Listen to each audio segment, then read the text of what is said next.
Halo rekan profesional, bertemu lagi di YouTube channel Deco Learning by Akoladia Group. Untuk rekan-rekan profesional yang baru pertama kali menyaksikan video ini, yuk dukung kami dengan cara apa? Dengan cara subscribe YouTube channel Deco Learning agar kami terus dapat membuat video-video menarik lainnya. Selamat menyaksikan video ini ya. Halo rekan-rekan profesional, selamat datang kembali di video Dynamic Talk by Deco Learning Akoladia Group.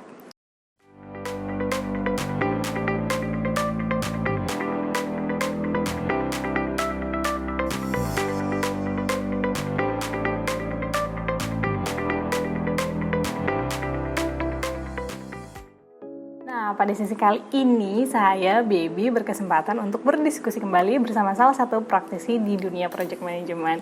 Ini sebetulnya udah lama banget ya kita nggak ngobrol face to face langsung gitu. Biasanya online pakai Zoom gitu, tapi tentunya kita berusaha untuk menerapkan protokol kesehatan ya Pak ya. Itu yang terpenting gitu. lah.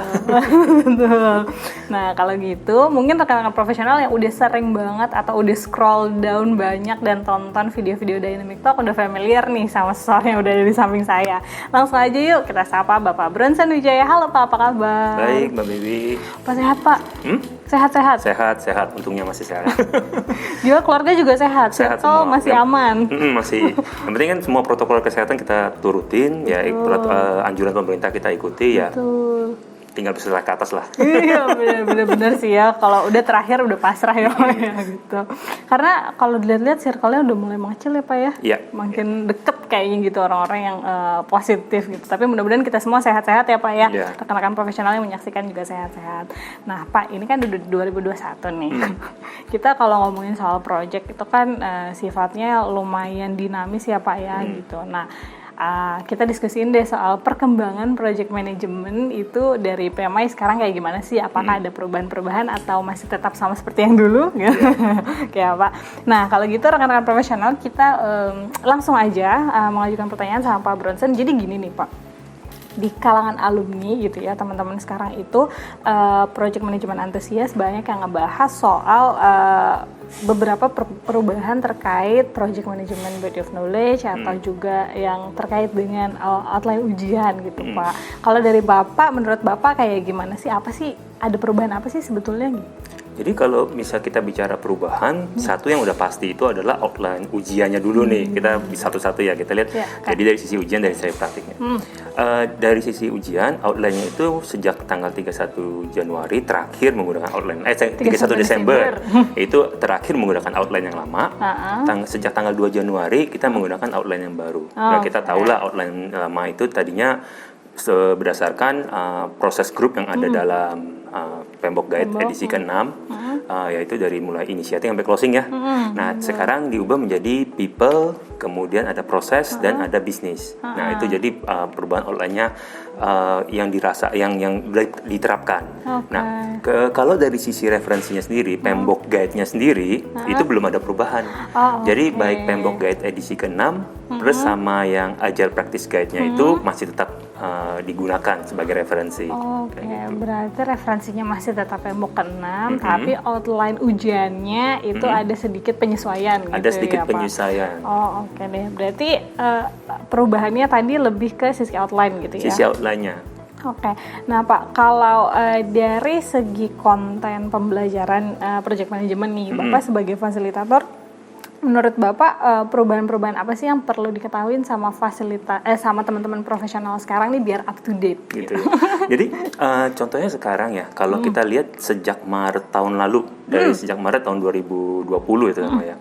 Cara kita bekerja itu sangat berubah, apalagi ya udah terkait sama pandemi sama dengan COVID-19 ini ya. Nah, sehingga cara kita bekerja pun cara menelaah suatu proyek pun itu akhirnya kita harus sesuaikan. Nah, salah satu pendekatan yang akhirnya lebih ngetren lagi kan yang kita bicara adaptif kan.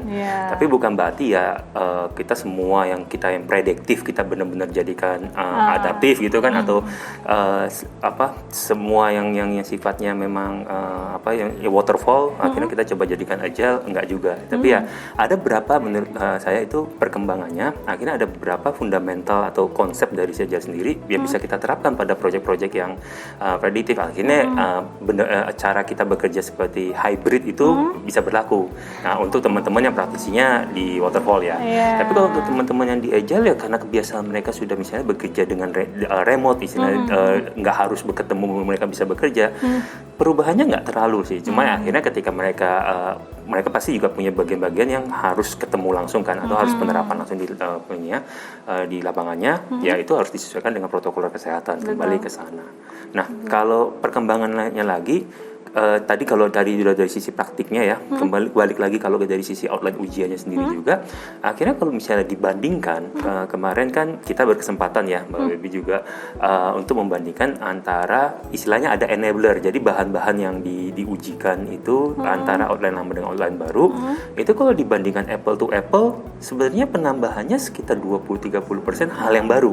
Nah, tapi kalau kemudian selama 1 bulan di tahun 2021 ini kita juga berkesempatan istilahnya observe lah teman-teman yang udah ujian, kemudian testimoninya mereka, itu akhirnya kayak terminologi, cara berpikirnya atau proses-proses yang ada dalam, bukan proses sih, dari urutan bekerja atau cara bekerja dalam agile atau yang metodologi adaptif ya, itu memang harus kita pelajari karena itu juga semakin banyak yang diujikan seperti itu, dan itu ada dalam yang tadinya kalau si agile practice guide itu sebagai pendamping, ini akhirnya lebih dari 50% ada di situ juga. Oh, I see. Berarti ibaratnya tadinya waterfall kemudian agile yang pendamping, sekarang udah benar-benar ada waterfall, agile sama yang hybrid itu tadi gitu. Iya, udah bukan siapa mendampingi siapa gitu.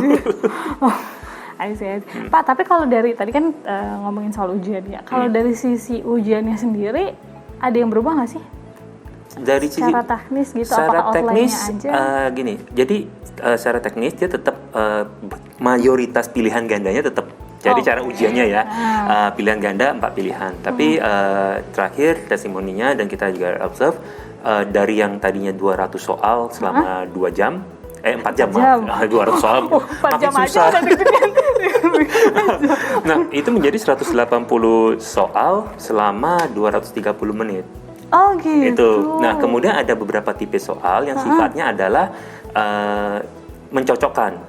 Juga ada yang pilih lebih dari satu. Nah, itu jadi beberapa beberapa teknis soalnya itu ada yang berubah. Nah, sebaiknya enggak mayoritas tetap pilihan ganda, tapi nice to know sehingga nanti ketika ketemu soal seperti itu kita nggak kaget. Iya. Jangan sampai bingung, ini aman nih kok mencocokkan gitu ya. Oh, berarti bukan cuma, kalau sebelumnya kan multiple choice, berarti ini tadi ada mencocokkan, ada juga pilihannya lebih dari satu gitu ya. Betul. Waduh, kalau pilih satu aja ngerasanya ada lebih dari satu. Ini sudah lebih dari satu juga mudah-mudahan membantu deh. Nggak ada Pak. Pak, tapi kalau menurut Bapak sendiri dengan hadirnya ibaratnya beberapa hal gitu ya, kayak waterfall, agile, hybrid ini, berarti kan sebisa mungkin teman-teman profesional yang praktisi project mempelajari lah gitu ya 3 itu. Sebenarnya kira-kira ada maksud dan tujuannya nggak sih? Kenapa 3 ini tuh tiba-tiba come up gitu? Sebenarnya kalau kita bicara semua metodologi itu adalah persiapan kita, pengetahuan kita ya tentang metodologi tersebut, persiapan kita dalam menghadapi kondisi proyek yang sesungguhnya.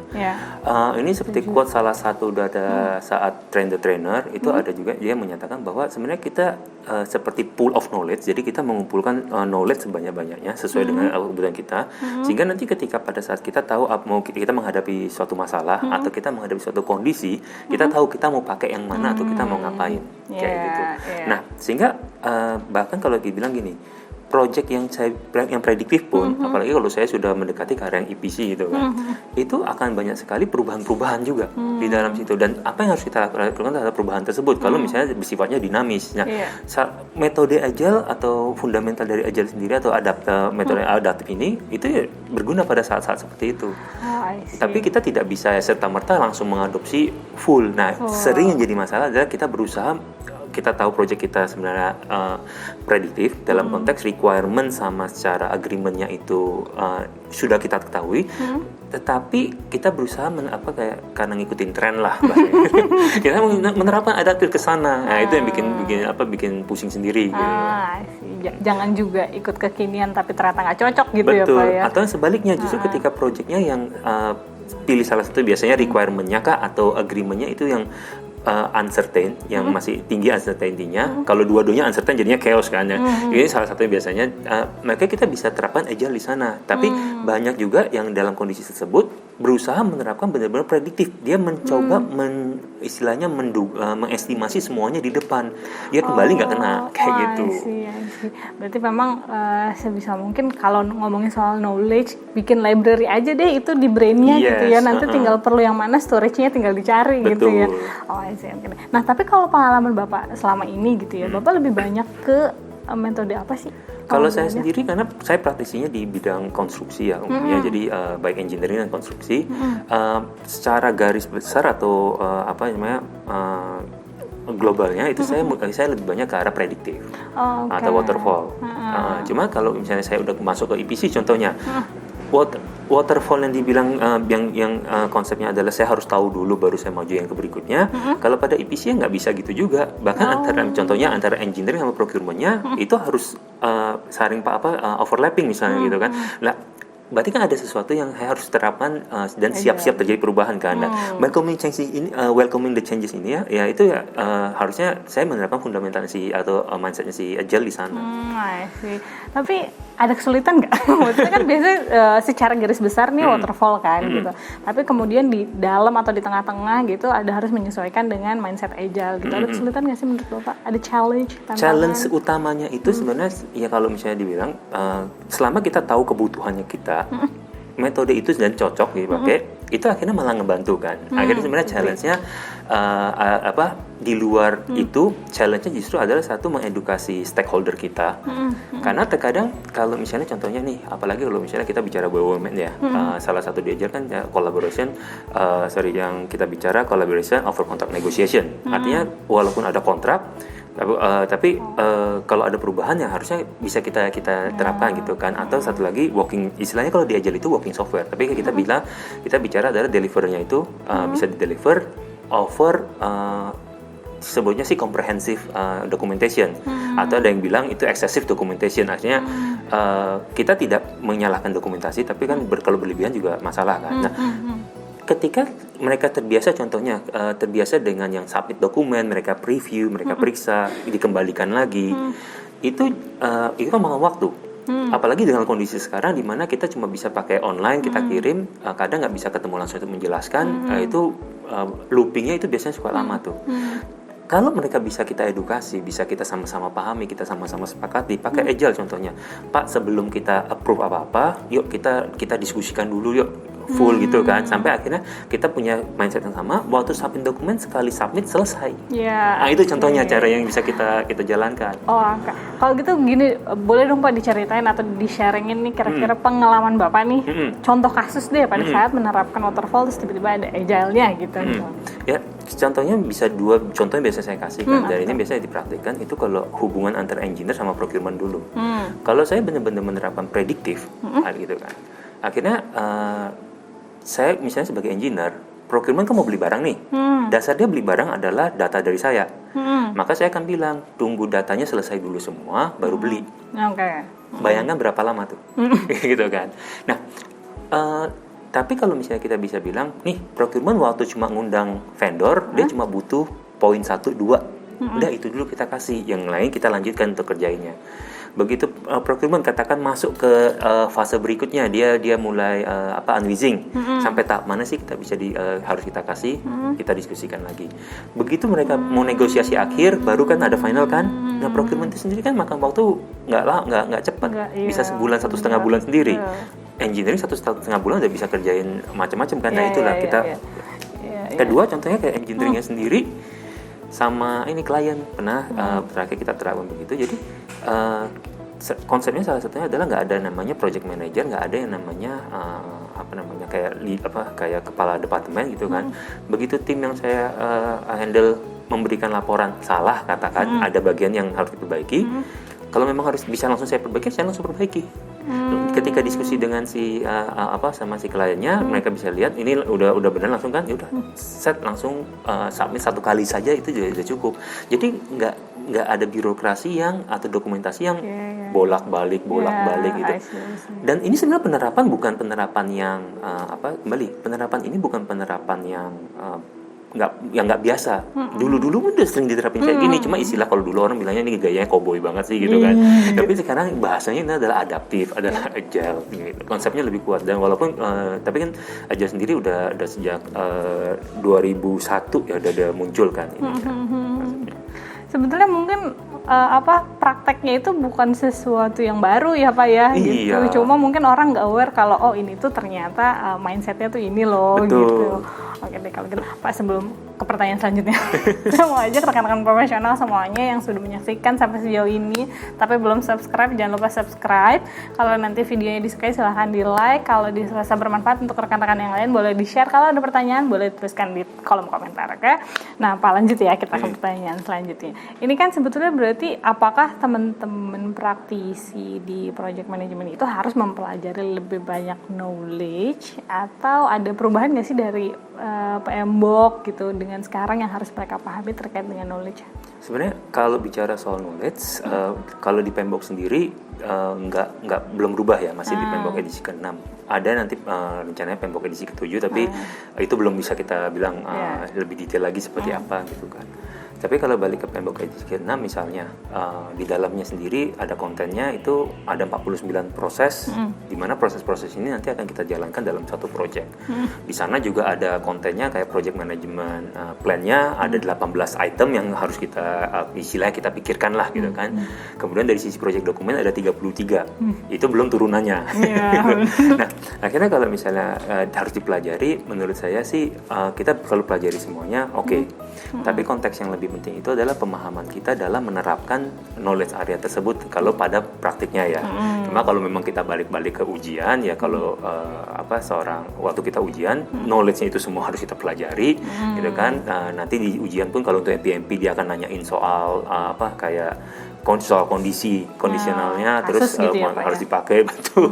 Lalu kalau yang CAPM ada satu lagi yang CAPM kan itu kan banyakkan teori, yaitu ngikutin PMBOK aja. Jadi kalau bicara soal knowledge ya sebaiknya sih kita pelajari sebanyak mungkin. Tapi begitu kita tahu value project kita mau arahnya kemana gitu kan, ya kita bisa framing knowledge apa aja yang perlu kita dalami lebih lanjut kayak gitu. Jadi kalau belajar sih belajar semuanya, knowledge juga perlu tahu semuanya yang ada di PMBOK gitu ya. Cuma nanti tinggal yang mana nih yang kepake gitu. Betul, yang mana kita terapin. Karena belajar nggak boleh berhenti lah. Iya benar-benar, never stop learning. Terus Pak, itu tadi kan kalau ngomongin soal ada CAPM, PMP tadi ya, sempat kemention sama Bapak, itu ada pengaruh nggak sih sama perubahan ujiannya antara CAPM dan PMP? Kalau tadi kan di awal sempat di-mention bahwa ada perubahan outline PMP ya. Kalau CAPM sampai saat ini sih belum ada informasi yang menyatakan CAPM-nya berubah, ini belum ada. Jadi ya sebenarnya masih kita ngikutin, toh referensinya tetap sama, gitu kan. Dan cara pendekatannya kita bilang mengerti CAPM itu kan entry level ya, dia masuk tanpa perlu experience pekerjaan, tapi benar-benar kita bicara teorinya. Akhirnya ya kayak istilah terminologi, kemudian urutan prosesnya, itu tetap kita itu bisa dipelajari untuk CAPM-nya. Gitu. Oke, berarti buat teman-teman tuh yang lagi ngejar CAPM belum ada yang berubah outline-nya, tapi kalau yang mengejar PMP sudah berubah dari awal tahun ini. Gitu ya. Oke deh, Pak, ini sebelum kita menutup sesi ini karena udah cukup panjang juga, kira-kira kalau dari Bapak ada nggak saran buat profesional yang memang sekarang mau menggeluti dunia PM dengan perubahan yang sekarang terjadi? Jadi kalau boleh saya sarankan, gitu kan. Jadi ketika walaupun teman-teman nanti bekerja katakan pada background yang konstruksi saja kah, atau backgroundnya hanya di IT saja kah, atau software saja kah, bisa belajar lebih banyak yang lintas-lintas metodologi inilah istilahnya. Kemudian kayak ikut grup atau forum diskusi dengan di sana adalah PM dari berbagai bidang. Nah, hal-hal seperti ini ya, knowledge ini bisa kita pelajari, nanti source-nya itu bisa muncul lah dari sana, saling diskusi. Nah, tapi dan ketika penerapannya kembali ya, yang lebih penting adalah pemahaman mengenai value apa yang saya pengen bawa dari satu metodologi ini ke project saya. Kemudian memang project saya ini cocok nggak? Jadi jangan sampai nanti ketika value ini dibawa malah bikin pusing. Saya yang prediktif aja kadang kalau menerapkan 49 proses atau 33 dokumen semua saya harus terapkan, pusing juga gitu kan. jangan. Apalagi kalau misalnya tiba-tiba ada metodologi baru mau saya terapkan untuk project yang dan padahal itu bertentangan. Mendingan nggak usah kayak gitu. I see. At the end mesti lihat yang mana yang fit gitu ya Pak Betul, ya? betul. Oke deh kalau gitu. Berarti tadi sarannya Bapak belajar aja sebanyak-banyaknya Tepat sekali. gitu ya. Tapi nanti tinggal kita lihat yang mana yang cocok penerapannya gitu. Yep. Oke deh kalau gitu. Pak Bronson terima kasih banyak Sama-sama, waktunya Baby. sudah meluangkan waktu, sudah mau kita ngobrol bareng. Ya aku sebenarnya kangen banget ngobrol bareng begini ya karena selama ini sering banget lewat layar aja gitu kan. Ya udah deh kalau kita. Terima kasih juga rekan-rekan profesional yang sudah menyaksikan. Semoga sehat-sehat ya Pak. Ya, Pak Bronson sama-sama, sehat-sehat, rekan-rekan profesional juga sehat-sehat semuanya. Sampai berjumpa kembali di video Dynamic Talk selanjutnya. Bye-bye.